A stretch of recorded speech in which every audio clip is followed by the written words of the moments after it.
I'm Andrew Willett for A Pro Basketball Show. Follow and subscribe on YouTube, Apple Podcasts, and Spotify, as well as following on social media at APBShow on Twitter and Instagram. Be sure to follow me as well at the AC Willett 22. Thank you so much for tuning in, and without further ado, hello and welcome to A Pro Basketball Show. I'm so excited now to be joined by Jenn Hatfield. Jenn, you worked with the Nets Hoops. You do a lot of work covering the Washington Mystics, and that's what we're going to talk about today. One of the teams that I know it gives some fans of the W some headaches with just some inconsistencies, but they really seem to be pulling things together over the last couple of weeks. So excited to kind of get into a full breakdown, our first time this season to talk about Washington. First and foremost, though, how are you? Thank you so much for joining me. I'm doing well. Glad to be back. Thanks for having me. Yeah, we had a lot of fun in the preseason talking about this team. I told you a team very near and dear to my heart as I rocked my Mystics t-shirt, worked with Monumental last summer. But this team, I think, got out to probably as strong of a start as you could in game number one with that win over New York. They drop a few games here and there. They beat Seattle twice in a row. But ultimately, I think kind of the midpoint of their schedule so far was a blowout loss against Indiana. And so we see a team that it didn't look so good on some nights, taking down New York and Connecticut, or just not Connecticut most recently, excuse me. But then can have those low moments where they get blown out by Indiana or they blow a 17-point lead to New York. So I guess despite all of these inconsistencies, the number one thing I want to jump into, as that they have kind of figured things out since that loss to Indiana that put them at 5-4, is the defense. Defensively, they are number one in defensive rating. They have passed Las Vegas in that category, and it's propelling them up to fourth in net rating, right about to where we expected them to be. What are your takeaways to this point for the Washington Mystics? Yeah, I think you did a great job of summarizing it. They had some inconsistencies through their first, 9 games or so, and have started to kind of put the pieces together. Even in that overtime loss to New York on Sunday, they were showing improvements. Errol Atkins said post-game, we did so many things well. That's why it stinks that we had to lose this game.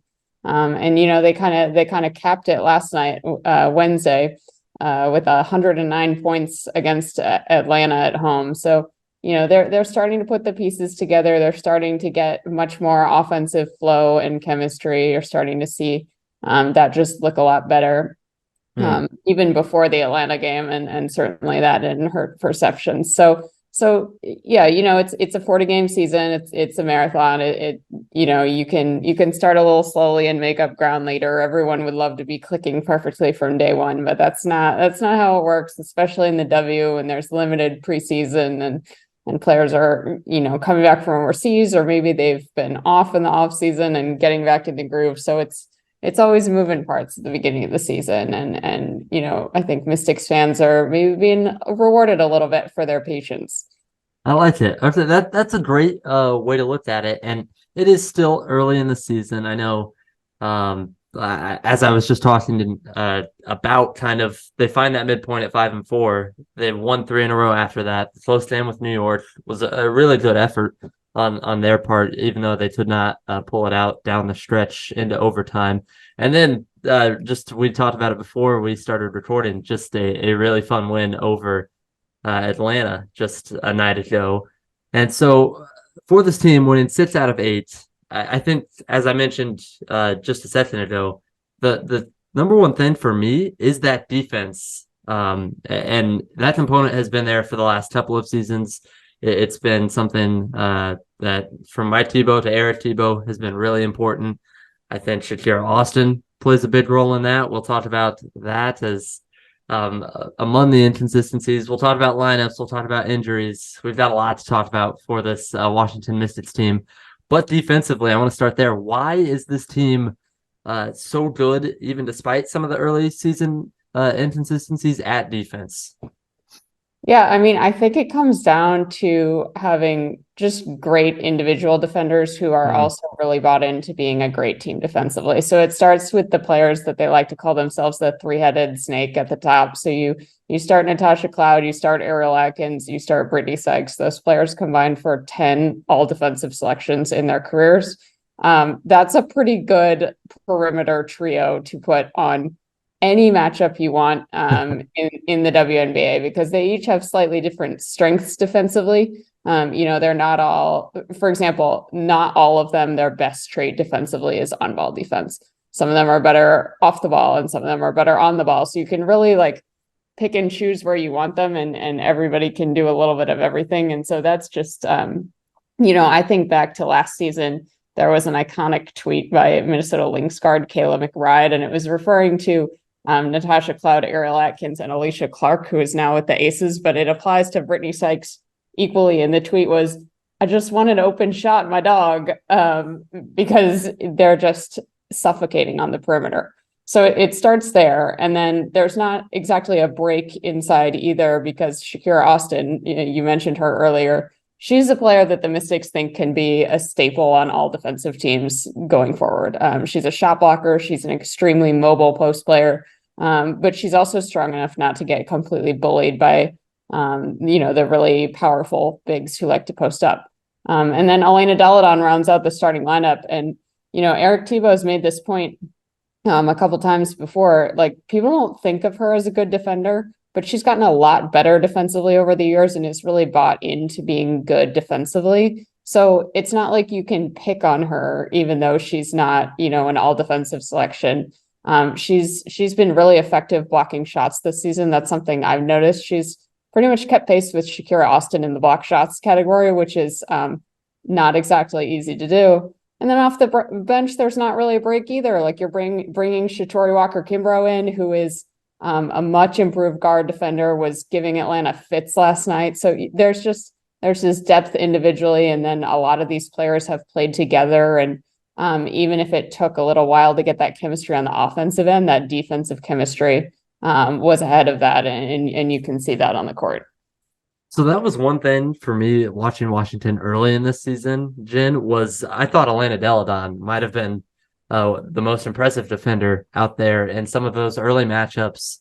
And I think she really takes pride in like going up against a Breanna Stewart or an Alyssa Thomas. And I think has done a really good job in some of those matchups throughout the year. So I agree with you on Atlanta Deladon playing just some really good defensive basketball as well. How has the Atlanta Deladon experience been in a whole? She's played 13 to 14 games to this point, very different from a season ago, but what we expected coming in. And it's so far, what have you liked?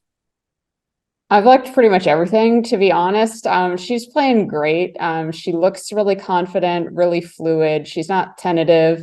Hmm. She doesn't fall a lot, which is good, but when she does, she doesn't look like it takes her, forever to get back up. She's got some bounce to her. She looks like the old Elena Deladon, which is insane, to be honest. Like no one should be able to do what she's doing right now. And I'm not even sure she gets enough credit for that. Like people are like, oh, she was out for a long time with her back injuries and she's back now. And isn't that a great story? But these were legitimately career threatening injuries.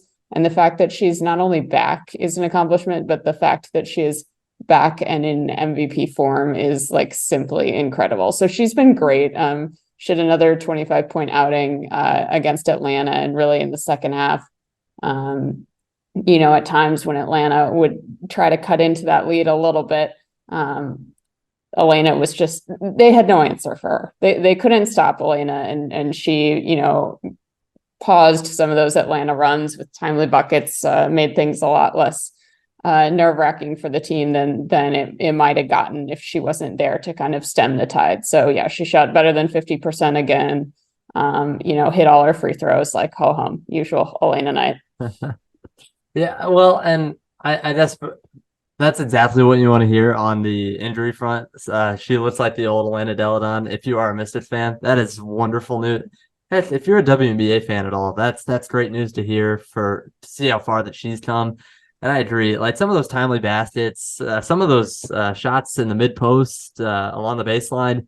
Filthy. How is that going in? she's awesome. I'm so happy to hear that so far so good in this Yeah, 2023 campaign. the only like real injury, quote unquote, that she was dealing with was last night. She got elbowed in the lip and she was like bleeding from the mouth. And Eric Thibault got a technical for suggesting to the refs that they should review the contact above the shoulders. But she had like a little, like you could see a mark on her lip post game, and she was asked about it, and she's like, "Oh, I'm fine. It doesn't impact my movement, so I'll take it." Like, lip back, no comparison. So Yeah. The elbow to the face isn't going to affect that back injury much. right. Before we get too much more into injuries, I do want to. We touched on the defense. I also want to touch on the offense because, and I've got some numbers pulled up here, but just to go over, they're seventh in offensive rating, which honestly not as bad as I maybe would have thought, and not as bad as it was to start the season. Fifth in assist percentage, again, getting up there. That's pretty darn good. The shooting, ninth in field goal percentage at 41%, seventh in 3-point percentage at 33.8%, but they are first in free throw percentage at 84.8%. So I guess for this offense, we came into the season, and Jen, I know we talked about this, shooting kind of seemed to be one of the larger issues, and half court offense for this team. It seems to have sustained over the last few games. They might be doing a little bit better. But like we kind of thought, and you and I talked about it, the Mystics having a little bit more continuity throughout a season with Elena Deladon not missing every other game or so should help the shooting. At this point now, can we say maybe it is the roster makeup, the construction of the roster that hurts a little bit, or is it still maybe just a shooting slump? Still just have to keep getting better. Yeah, I think they're starting to adjust to the mean a little bit. They started the season with several players in big slumps. Like Ariel Atkins was in a slump that I've rarely seen from her, and she broke out of that in a big way against New York. So I think we're going to see some more good shooting games from her that will kind of normalize her percentages. And Eric Thibault has talked about this. Maisha Hines-Allen was shooting really poorly from deep entering last night, and then she shot 3 for 4 from there, and seemed to really get some confidence from there, which was Love good. that. Several of the other Mystics bigs who can shoot threes have not shot threes very well. Kind of everybody not named Elena Deladon had a bit of a slow shooting start to the season. And I think we're gonna see some improvements there. Brittany Sykes has been really good shooting the ball over the past couple of weeks. When she signed in free agency, everyone was, including me to some extent, was like, but she's not a 3-point shooter. How's this going to affect the spacing? Well, she's knocked down some threes. She's hit some shots. She's been really effective driving to the rim. So she's been probably more impactful offensively than some of her doubters expected. And it's really created this like dynamic perimeter. Against New York, you really saw it. Ariel Atkins was absolutely raining threes. And Natasha Cloud and Brittany Sykes were driving. And it was just like a fun, like, they were counterbalancing each other and everybody was kind of rolling. So I'm optimistic that the offense is going to continue to improve. I mean, you read off where the Mystics rank in all those stats, and I looked at them about a week ago and they were all in the like 10, 11 in the league spot. So like those have improved a lot even recently. And I realized that 109 points has something to do with that. But overall, the numbers do seem to be getting better, and I would think that they would creep up. They're never going to be the best offense in the league this season, but I think it's realistic to expect them to be closer to average than bottom of the league, and that should be enough if they keep up the best defense in the league. Yeah, that the other two shooting stats that I left out there, seventh in effective field goal percentage and up to fifth now in true shooting percentage. So those are climbing up a little bit higher to the average. You like to see those shooting numbers, especially like, I mean, I have the numbers here as well, but just the several players, Natasha Cloud, Brittany Sykes, Tiana Hawkins, Tristy Tolliver, Shatori Walker-Kimbrough, all around 30% from three. You'd like to see a few of those climb up just a little bit higher, but Still growing into it. In terms of the offensive system, like you said, riding high off of last night's win over Atlanta. But I think looking at the season at a whole, they are eighth in pace in terms of the W. They don't really like to get up and run a lot. I know that was at some point a focus for this team last season. Would you like to see them run a little bit more on the offensive side?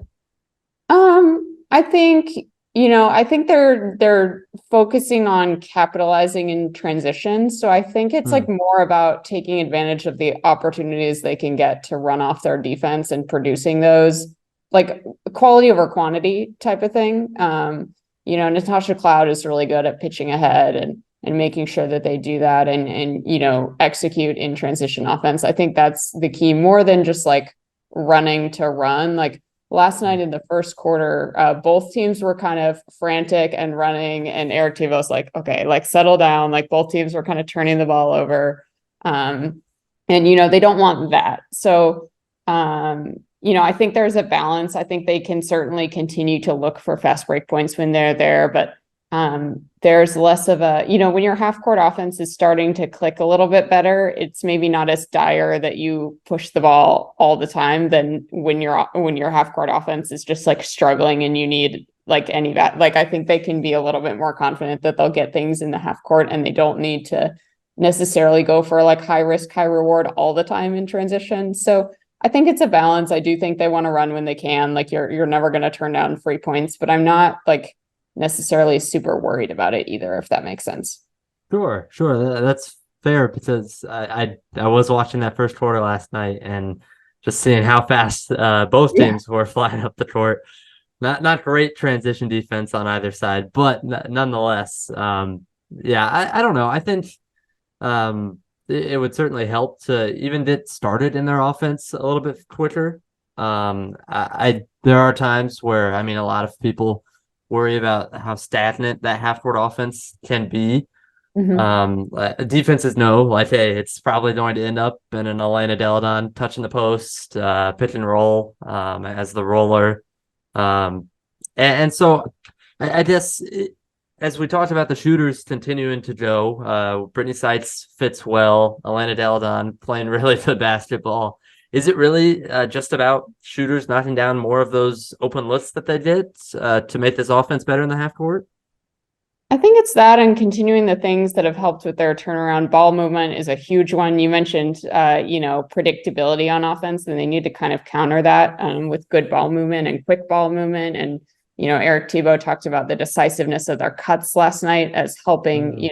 when Elena Deladon has the ball and is looking to make reads, it really helps when the other players are making decisive and hard cuts so that she knows what she sees. It doesn't look like gray area. So I think all those things contribute to being able to knock down shots, right? You're probably going to get easier shots that way. And then just knocking down shots is going to be a huge one. And especially with Shakira Austin out, I think that's going to be even more important. One thing offensively, when we talk about not being predictable on offense, the Shakira Austin injury might actually like in a perverse way, like sort of help with that because they are kind of retooling their offense with her out.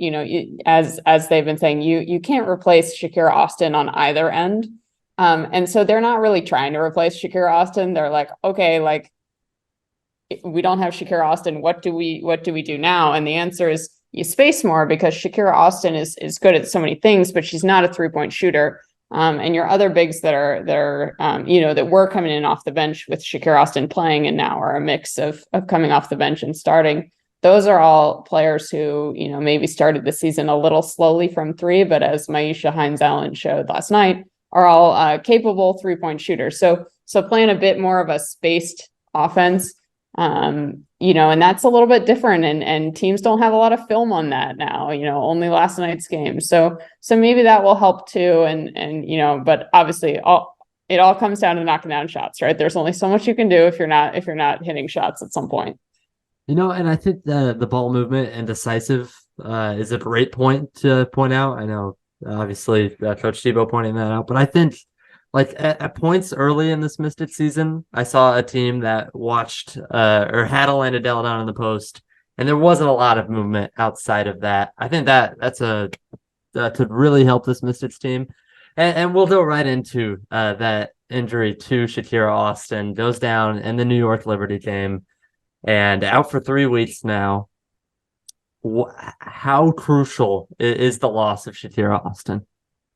It's huge. It's huge. And I asked Eric Thibault point blank. I was like, is this a bigger loss on offense or defense? Because it's big on both ends, but like, which is harder to compensate? And he actually said defensively, with her combination of mobility and rim protection.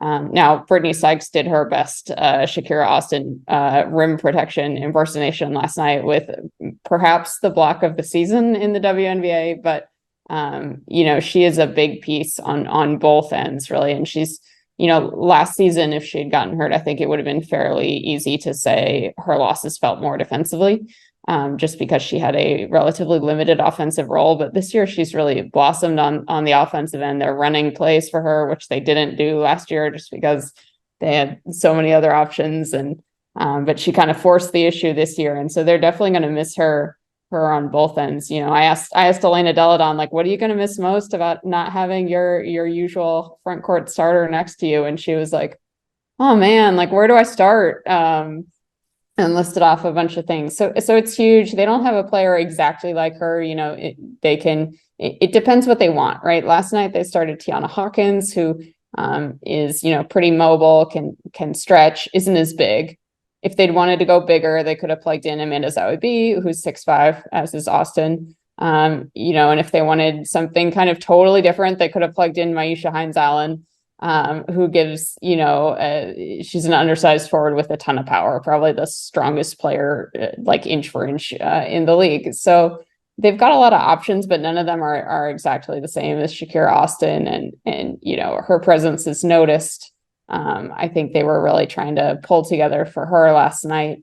She had a funny tweet. She was watching the game apparently and was in her car and forgot that her sunroof was open and was like screaming at the top of her lungs. And so she's like, oops, causing a noise disturbance here. But it's a big loss any way you slice it. And she's going to be reevaluated in 3 weeks. So it could well be longer.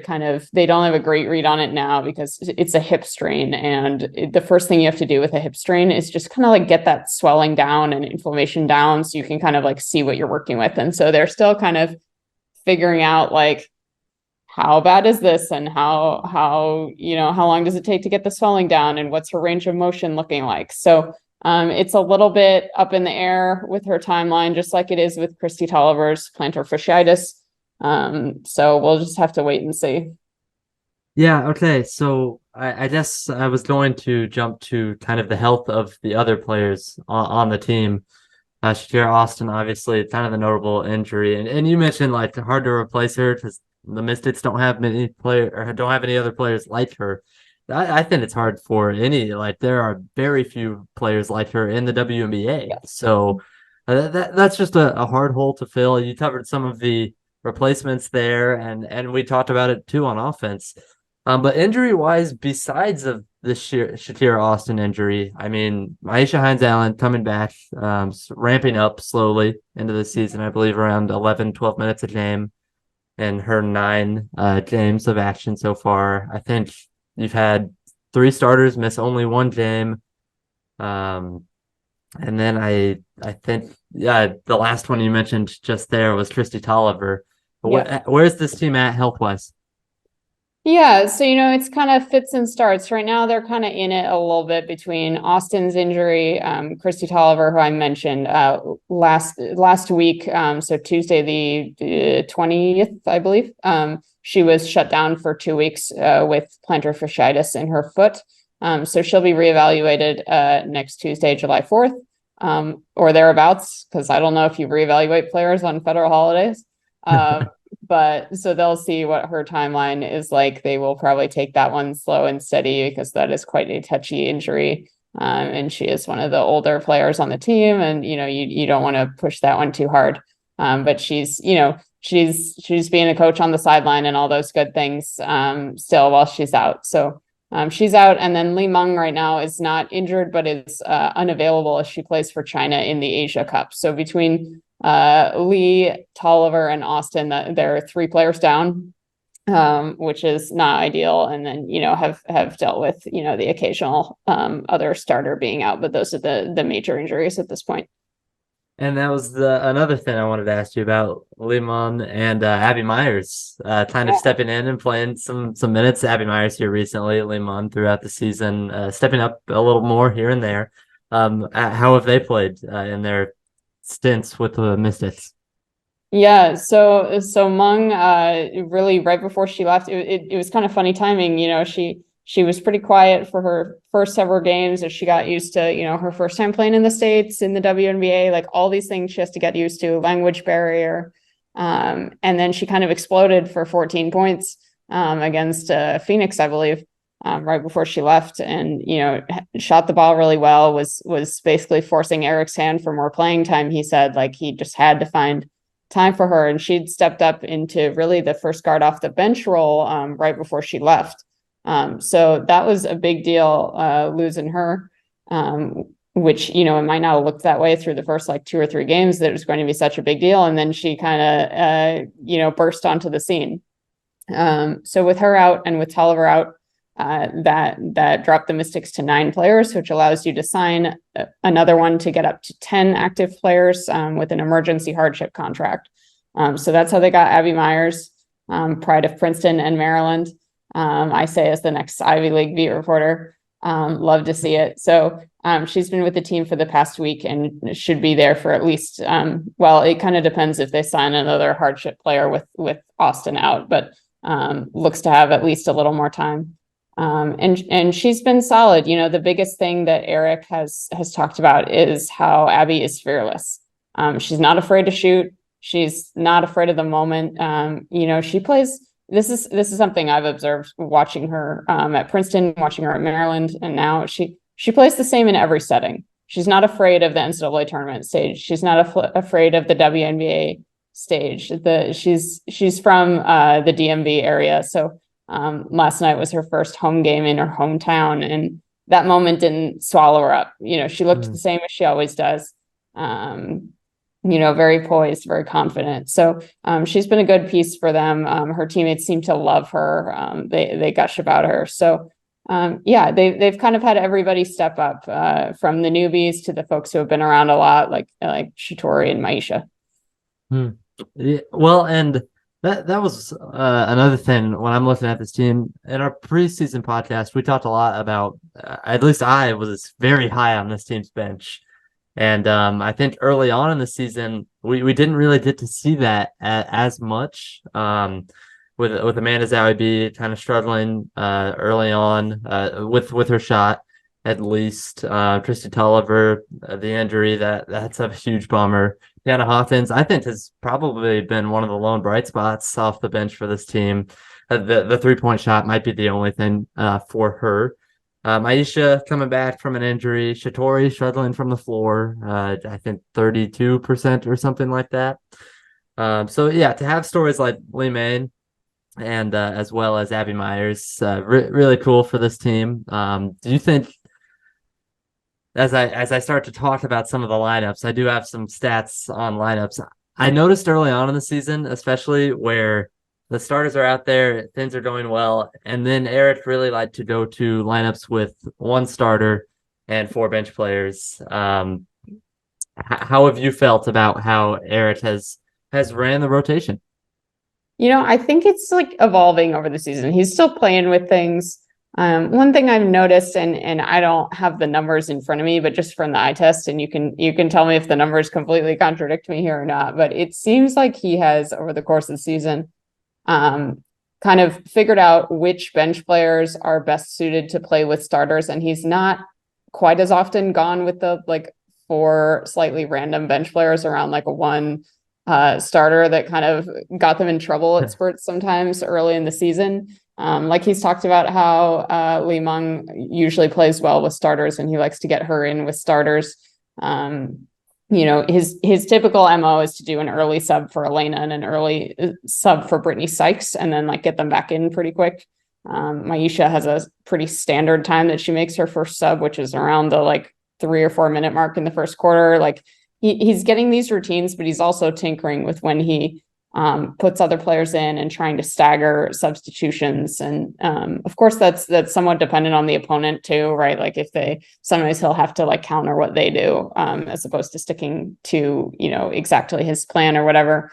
But I think it's all still very much evolving. And, honestly, even if you would say like maybe he's like starting to get it down heading into the New York game, then everything kind of imploded with Shakira's injury, and now they kind of have to reinvent all of that on the fly again anyway. So I think it's still an experimentation. I do like the mix of starters and bench. I think that tends to work a little bit better from like an offensive flow and production standpoint, but it's all a little bit academic now because it's like, do you call Tiana Hawkins a bench player because she's mostly been coming off the bench this season, but now she's starting. So like, where do you count her? So, it's all an evolving process.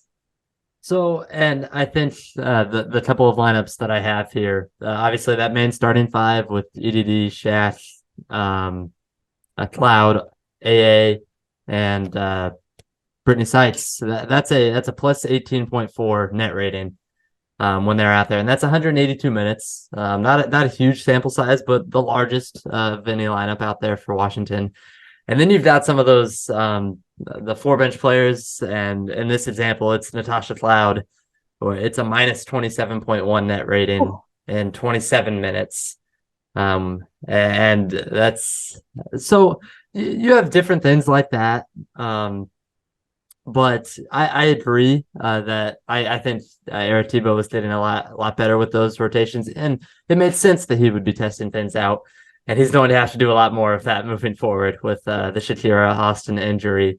I think lastly here, as we've kind of touched on a whole lot of topics for this team, I want to ask one more on Maisha before going into the all too important question of whether or not this team is a legitimate contender at the end of the year. But Maisha Hines-Allen, I thought that she, from the very start, would be a really interesting piece to push into the puzzle for this team, and really helps with those second unit lineups. How has she played in her return, and how does she fit that role for this team? Yeah, Maisha is a player I've been high on since before she even got minutes. I mean, because I would go to practices and I would see her like killing the starters, and she was like buried on their bench in like 2019. So I have always been a believer in what Maisha Hines-Allen can do on the court and the mismatches she poses. And I think, coming back from her injury, she's been on a minutes restriction. Eric won't tell us what that number is, in part because he may go over it and doesn't want to hear it. But it's relatively low. It's ticked up a little bit since the beginning of the season. When she made her debut, it was actually a really touching moment at ESA. The crowd went absolutely crazy for her.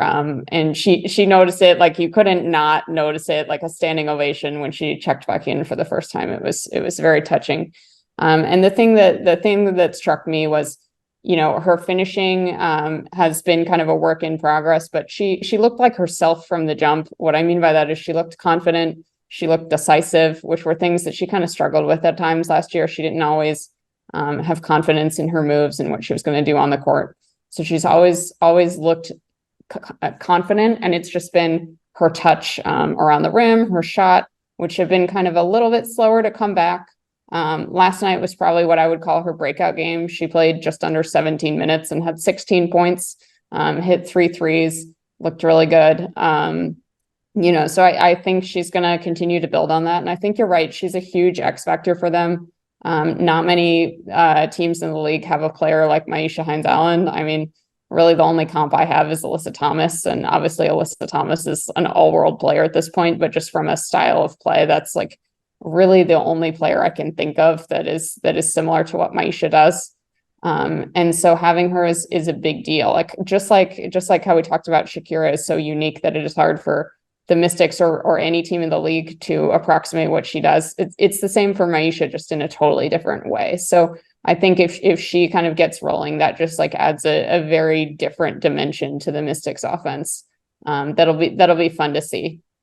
Aisha Hines-Allen, Tiana Hawkins, Amanda Zowie B, all don't have to play an increased role and then find themselves back into a different role once Shatira comes back. But excited to see all of them continue to play well, and happy to see her coming back from injury like that.